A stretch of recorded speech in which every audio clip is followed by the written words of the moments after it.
Hi there, this is Jennifer. Welcome to Crafting in Carrollville. You may have guessed that I'm taking you to the bins today, so let's go there right now.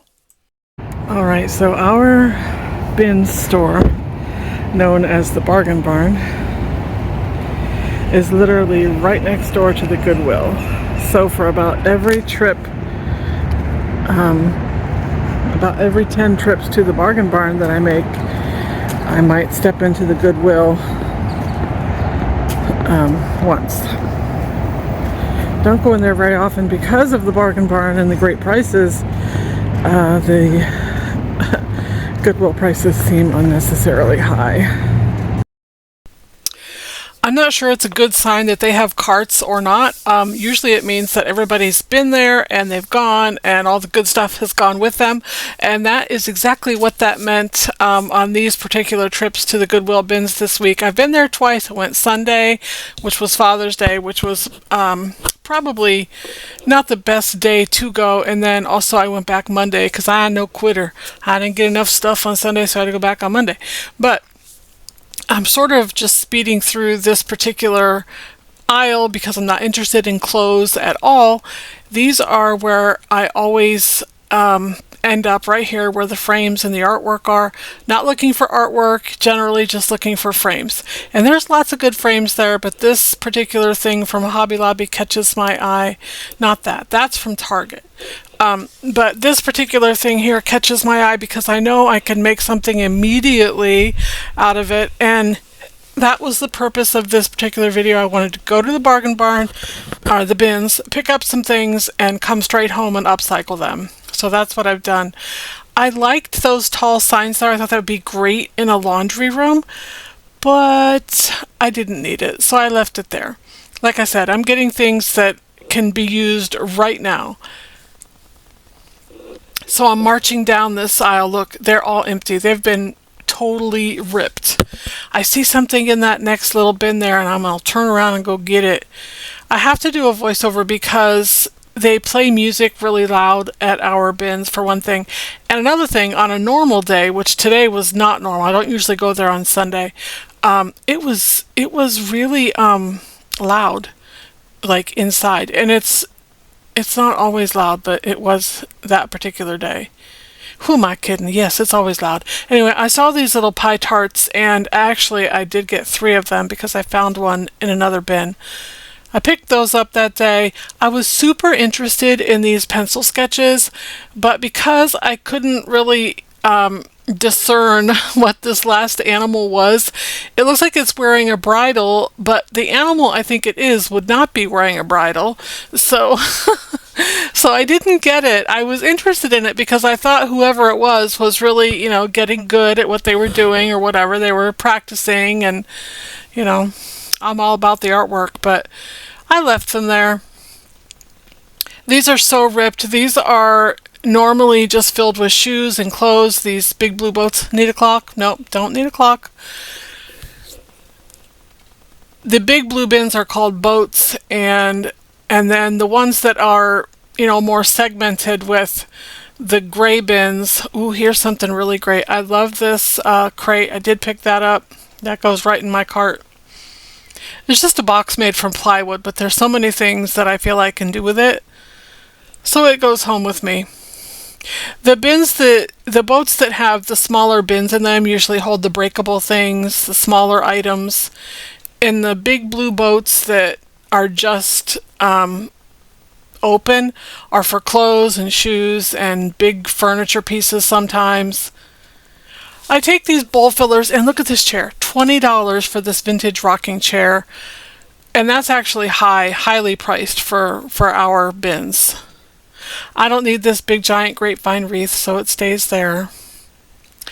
I'm really just showing you all this stuff to show you that there's nothing here today.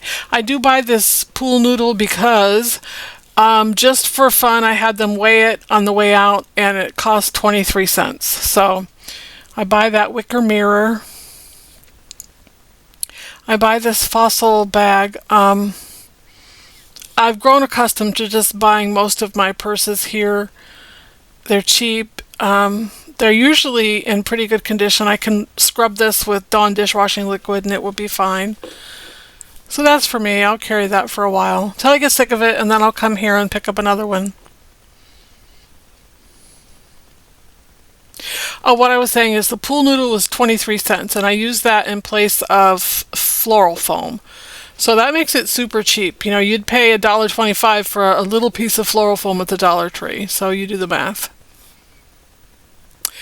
I think I come across some ribbon in this bin, and I feel like I need that, even though I don't need that. But I get it anyway, because, you know, eventually you're going to use ribbon if you buy it. That goes in my cart. So many clothes at the bins right now. So many clothes. So many shoes. I came over here to show you these lamps because they're really pretty, and if I had a use for lamps right now, I would have bought these. They're in good shape. They need shades, but I feel like lampshades are something that I like to be particular about and make sure that the shades go with the lamps themselves. So for me, I would rather, you know, buy my own lampshades. Here we are. I've come home. I'm going to show you everything that I bought that particular trip. That was Sunday, and now I'm home, and I'm going to show you my haul for the day.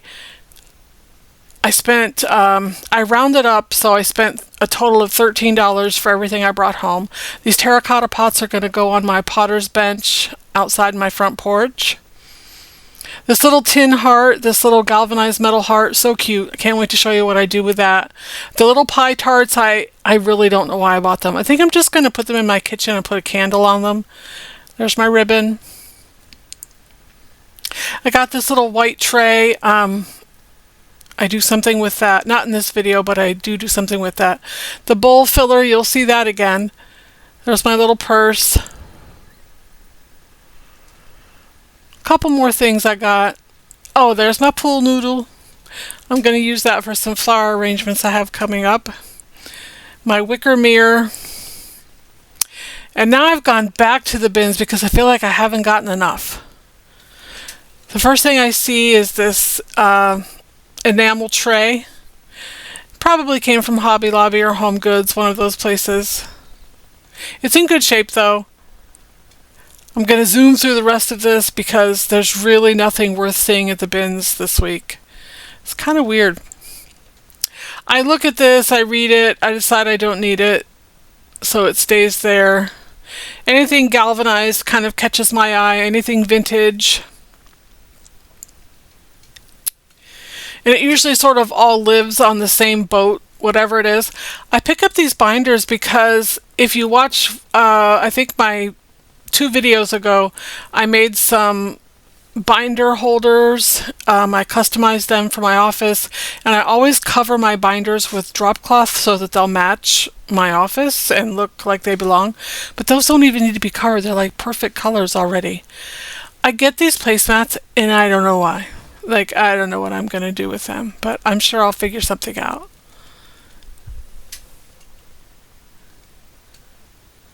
And like I said, I've been trying not to get anything that I'm not going to use immediately. So the placemat should have been a no, but they weren't. They were a yes. I really don't need them.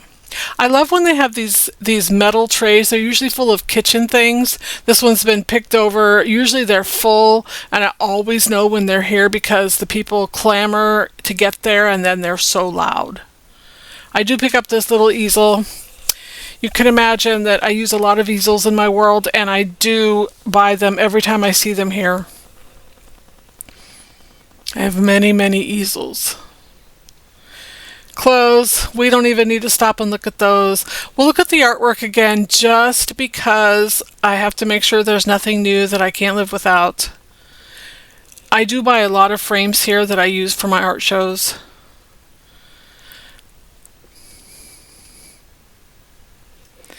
Absolutely a bad day junking at the bins. Really nothing great.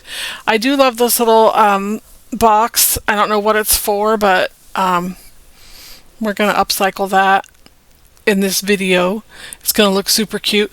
This is the thing I was most excited about, not because I found it, even though 10 by 13 is a very unusual frame size, just so you know. So those are sort of hard to find, but I can't wait to show you what I do with that. I have plenty of frames I could have worked with at home, but I decided to pick that up. I'm showing you this because this would be perfect if, like, for junk journaling. There's some really pretty paper in there and envelopes, and so I love it when the bins have things like that, things that you can just pick up to do, you know, a library craft with. I do a library craft every month at my local library, and I love it that I can pick so many things like that up from here. It means a lot. I mean, it's super cheap that way.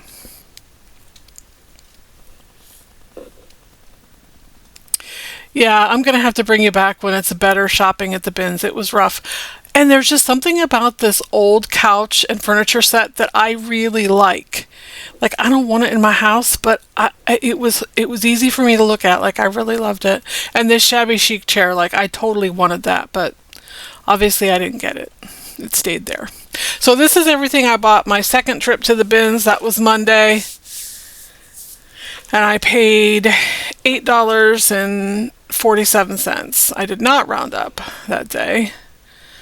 I usually do round up. Oh, and I also bought these pads, and those are for to paint. So I'll put them on my table when I paint. Those are my binders. I haven't put those in my office yet, but I have intentions. I'm gonna. There's my little heart box. That turns out super cute. It's super cute the way it is, but it's a little dated. So, and that's just a little tea towel or, you know, kitchen towel from Pioneer Woman. This first project, I'm gonna open that frame. It was brand new, so old stock. It looks like it was probably from like Benjamin Franklin or something, maybe. I don't really know. I painted both frames with matte black chalk paint. That's just the Waverly brand right there, you see.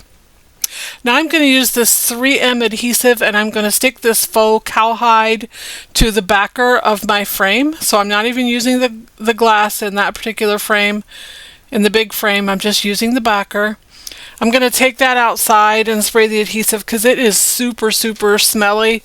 So I'm going to take it right outside my back door of my workshop and spray that board a couple times and let it dry just barely so that it's tacky enough, but it doesn't like come off on my finger when I touch it. So the next time you see that, the cowhide will have been adhered to it. And don't worry, it's faux cowhide. Like, no cow died because I made this project, I promise. And if it did, I did not kill it personally. So now I'm sticking my backer in that frame. I've been wanting to do this particular project for the longest time. I bought this this cowhide print at Hobby Lobby on clearance. And I'm telling you, I want to make a big giant frame with real cowhide for this particular picture I'm putting in here. But it would be super expensive and I would have to like jack my price way up. So I'm using this little 5x7 frame to put my little print in. This is my art piece. He's bovine. This is my bestseller, and I really love this little cow, this little bull actually. I'm going to put him in this little frame, and this frame I chose to use because it has non-glare glass, and I just want this to be like super matte, and just I don't want the distraction of having a glare on the glass. There we go. Now I'm coming back with my hot glue gun, and I'm just gonna hot glue that little frame onto the face of the big frame there. I'm using my industrial strength hot glue, so it's on there for good. And then he's just going to sit on that little easel that I bought on my second trip to the bins. He's super cute. You'll see him at the end. This frame I picked up on my second trip, I believe, and the front of it was as shiny as the back is here, but I took it outside and sprayed it with a matte finish sealer because I wanted it to be matte finish. I did not want it to be shiny. I'm just sticking a print in there that I have of my newest art piece, Waffles. I know you're sick and dang tired of seeing him. I am too, but I gotta do what I gotta do. Like, we have a show in September. All right, this is the first piece you saw me pick up at the bins. This is that piece from Hobby Lobby, and I just painted the face out white so that my decoupage paper would show up against it. And now I'm just going to decoupage this picture onto the face of that sign. And that's all I'm doing for this particular project. As far as I'm concerned, this substrate was already perfect. So I'm basically just treating it like a blank, and it's all ready to go. I keep my Mod Podge for this pound paper. This is a 10-pound paper from Zazzle, and it's a little thin, so I use a really thin version of Mod Podge. I just water it down really well, and then you can see I'm spreading it out as thinly and as nicely as I can, as evenly as I can. And then I'm just laying that paper down. That's it. I got this paper as a backup in case I didn't get a new art piece finished for our next show. But guess what? I did. So I'm going to use this paper anyway. And then I'm going to try to be not offended when somebody buys this instead of my artwork. But, that's okay. I will run the risk on that one because this is super cute, and I can totally see this in a little girl's room. And I love that it kind of has a purple hue to it. So if you think you're seeing purple and you're imagining it, you're not really. It is a little purple. But this project was as simple as decoupaging that paper down. I did come in off camera and use some gray finishing wax just to put in the corners and the edges of that piece, just to make it more cohesive with the frame. Right now I'm cutting off the edges with an X-Acto knife. So that's what I'm doing there. Again, these are such simple little upcycles that, as I was doing one, I was thinking about what I would do on the next one. So this is Tuesday. I bought this stuff on Sunday and Monday, and now Tuesday I've completed all the projects that I intend to do for now. There's some other things that I didn't get to, or just practical things that I'm going to use in my workshop. So I feel like I feel very accomplished when I do things, quickly. Now here's this little enamel tray. Listen, I'm just putting a transfer on this. That's it. This is from the new transfer book, Home Sweet Home by IOD. I just cut this off of a page. Now I'm rubbing it on. That's it. That's all I'm doing. But when you'll see at the end, when I in my vignettes, you'll see what a cohesive set this makes with some things I have already in my house. So stick around to the end to see how this all displays and how I arrange it in vignettes. And a lot of times, if you don't think much of a project, you'll think a lot more of it when you see it on display. But for me, that's all it needs is But First coffee, because that's a huge part of my life. Like in the morning, coffee is completely necessary, and I have the best barista in the world. My husband makes coffee for me every morning. He doesn't even drink it. You may have seen me put this wicker tray in my basket at the very last of my very last addition to my cart at the bins on Sunday. I'm white waxing the wicker because it's just a little yellow. I need it to be toned down a little bit, not so yellow. I was going to use my Best Dang Wax by Dixie Belle, but it's that wax is a little too thick. It's super hard to work into all of those weave. So I'm using a more liquidy wax, and that's the Waverly wax. And it's white, but it's not quite white, so I add a little bit of white, and that helps it. And now I'm just going to decoupage waffles right onto this painted out mirror. I painted the mirror out. It's no longer a mirror. I'm just going to decoupage him right on there. And this is, what's it called? Rice paper that I printed out. I printed right in my home office here on my inkjet printer. It comes in 8.5 by 11 sheets. I just tape it to a carrier sheet and send it through my printer. Easy peasy. The last thing I do here is I come in and I vignette those edges. I don't want the harsh edge to be there between, you know, the wicker and waffles. So I just come in with a light touch of paint and feather in those edges so that everything blends nicely. It looks like he's always been there.